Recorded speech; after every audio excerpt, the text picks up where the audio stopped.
Today, I want to talk about the pandemic of building Crown of the Shattered Queen. Now this item is almost exclusively built on Azir these days for some unknown reason, and I want to explain a little more in depth as to why it's utter garbage and anyone who builds it is griefing their team. Let's take a look. Also, 53% of you aren't subscribed. Hit that subscribe button, it really helps out the channel.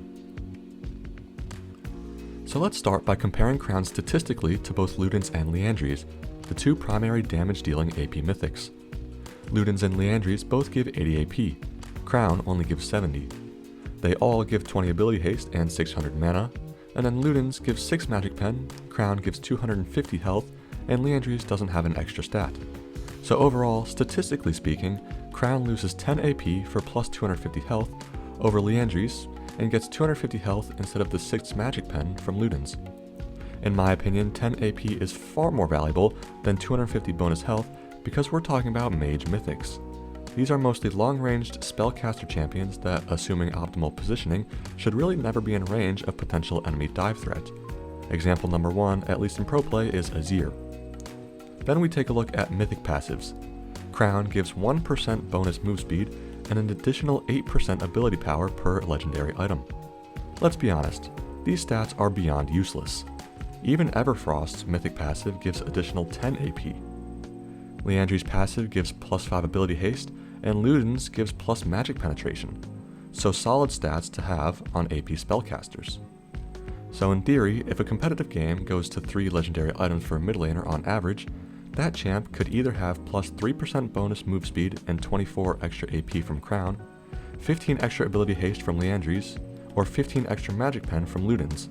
So overall, purely in a statistical manner, Crown isn't awful, but it's definitely the least beneficial AP mythic option. Now let's think about how these items and their effects actually play out inside the game. If you build Ludens, it's best to combo it with stacking magic pen items, Sorc Shoes, Shadowflame, Void Staff, and the likes. The primary goal of this item is to provide big bursts of damage to either one-shot a squishy or set up your team for cleanup. Liandry's is more focused on DPS over time. This is best against tankier champions because the burn does more damage to champions building bonus health. So against health stackers or generally tankier teams, Liandry's is definitely the best option. Briefly, I'll even mention that Everfrost is very good into teams that want to run into you to assist with kiting. Each of these mythics has certain scenarios in which they are the optimal option. That is not the case for Crown. This item gives a shield that blocks 75% damage for 1.5 seconds upon receiving damage. Theoretically, this is an anti-assassin item to prevent high burst, but literally any player can pop this off with one ability. The only meta assassin currently is LeBlanc, who can literally just distort in and auto attack off the Crown just like that, and you get no value from your mythic effect. Even if the number it shows for damage blocked appears significant, you need to think about what is actually being accomplished by the item.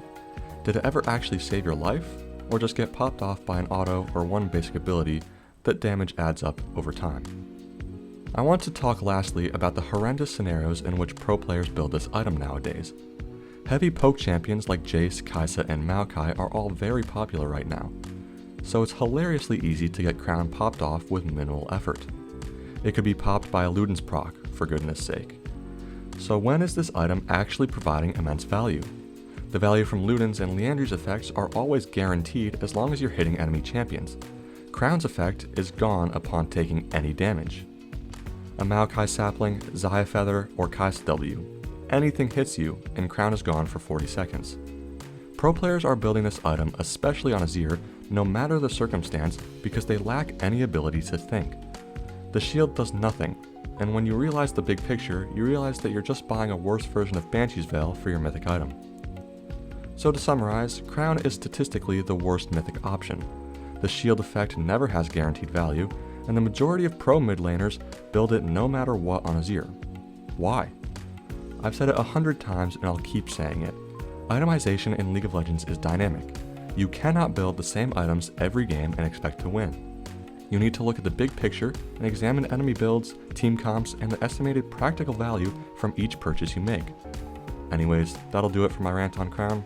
Thanks for watching. See you next time.